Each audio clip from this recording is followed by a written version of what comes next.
Assalamualaikum warahmatullahi wabarakatuh.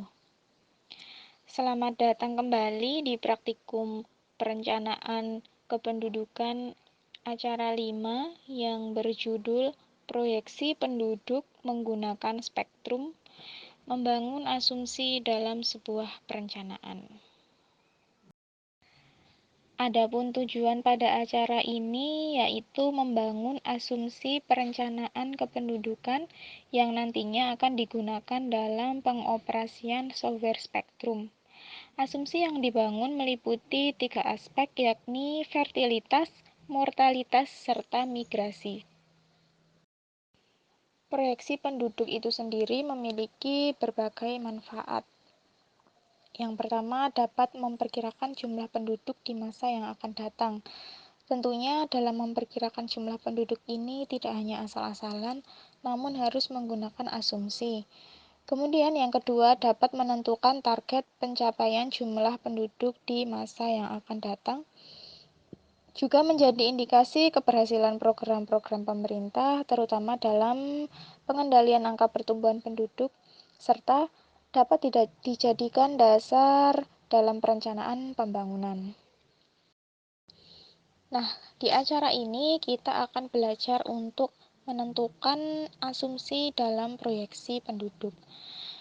Terdapat beberapa hal yang perlu dilakukan sebelum menentukan asumsi proyeksi. Yang pertama adalah konsultasi dengan pakar terkait. Ketika kita ingin melakukan proyeksi penduduk, kita harus berkonsultasi dengan para pakar, terutama pakar demografi seperti itu, karena mereka yang lebih memahami teori-teorinya, kemudian memahami tren data yang ada, dan sebagainya. Yang kedua, mempelajari referensi atau dokumen-dokumen nasional, seperti dokumen perencanaan, kemudian dokumen data-data penduduk itu sendiri dari tahun ke tahun. Yang ketiga, mempelajari data proyeksi yang dihasilkan oleh instansi atau pihak lain. Di Indonesia sendiri, Badan Pusat Statistik telah mengeluarkan berbagai versi proyeksi penduduk hingga tahun 2045. Juga di dalam data internasional pun sudah tersedia pula data-data proyeksi penduduk, bahkan hingga berpuluh-puluh tahun yang akan datang. Nah, yang terakhir, mempelajari dokumen atau data proyeksi yang memiliki kemiripan dengan wilayah yang dijadikan proyek proyeksi. Jadi kita dapat mempelajari data-data proyeksi yang sudah ada di provinsi kita, namun mungkin berasal dari instansi-instansi lain seperti itu. Nah, lalu bagaimana caranya untuk mempersiapkan data-data yang akan kita proyeksikan? Kemarin teman-teman sudah menginstal program Spektrum. Di acara 5 kali ini kita akan menginput data-data dasar ke dalam software tersebut. Di sini kita akan menggunakan DemProj atau Demography Projection, yaitu program dasar untuk menyusun proyeksi. DemProj sendiri menyusun proyeksi penduduk berdasarkan 2 aspek. Yang pertama, jumlah penduduk suatu wilayah pada tahun tertentu berdasarkan jenis kelamin dan kelompok usia. Nah, yang kedua, DemProj juga dapat memproyeksikan komponen demografi yang meliputi kelahiran, kematian, serta migrasi. Data-data yang dibutuhkan sebelum melakukan proyeksi meliputi beberapa jenis data. Yang pertama adalah data penduduk tahun awal proyeksi, berupa kelompok umur 1 tahunan, yaitu dimulai dari tahun 2010. Yang kedua adalah data TFR atau Total Fertility Rate. Yang ketiga, data ASFR atau Age Specific Fertility Rate. Yang keempat, Sex Ratio at Birth atau SRB. Yang kelima ada AHH atau angka harapan hidup. Yang keenam, modal life table yang digunakan. Kemudian yang terakhir ada data migrasi internasional atau international migration. Nah, di sini data-data TFR hingga data migrasi internasional itu dari tahun 2010 hingga 2045. Setelah data-data terkumpul, maka kita akan memulai memasukkannya ke dalam software Spectrum dengan memilih sektor Demproj. Berikut adalah langkah kerja yang akan kita lakukan. Kita di sini akan mengisikan data-data yang dibutuhkan untuk proyeksi penduduk. Nah, nanti detailnya seperti apa terkait langkah kerja ini akan dijelaskan pada sesi akhir dari video ini. Hasil praktikum yang diharapkan dari acara 5 ini yang pertama adalah data jumlah penduduk awal tahun proyeksi yang telah diisikan ke software Spectrum. Data awal ini dimulai dari tahun 2010. Nah, kemudian data TFR yang telah diisikan ke software Spectrum, data ASFR, data SRB, dan juga data angka harapan hidup.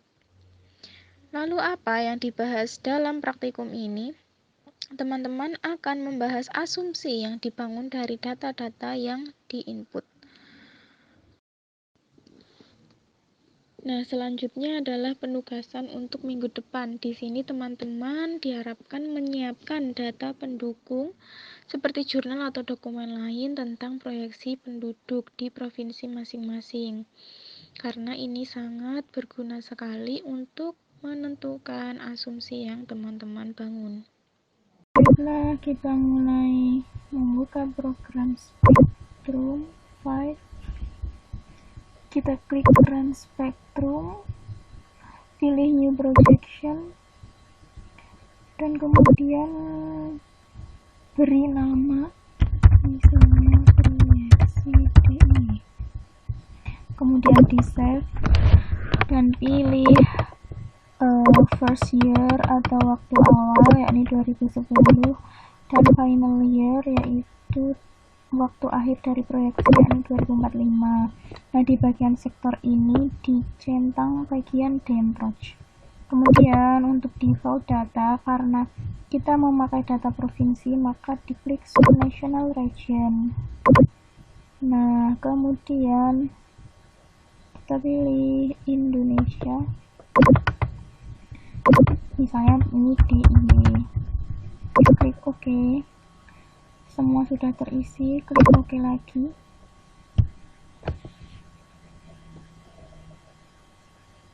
Ya, ditunggu runningnya. Nah, sekarang kita bagian ini modus, lalu akan muncul ini Demproj. Nah, di sini ada projection parameters. Ini sudah betul, harus seperti ini. Kemudian demographic data. Nah, nanti di sini ini kan data nasional Indonesia untuk tahun 2010. Nah, di sini datanya menurut umur tunggal dan menurut jenis kelamin. Nah, ini teman-teman ganti dengan data di provinsi masing-masing. Dari tahun 0 hingga tahun usia, maksudnya usia 80. Nah, nanti totalnya di total.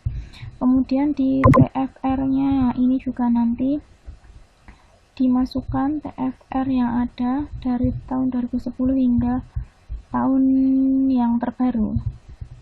Begitulah dengan ASFR, sex ratio at birth, angka harapan hidup, ini menurut jenis kelamin.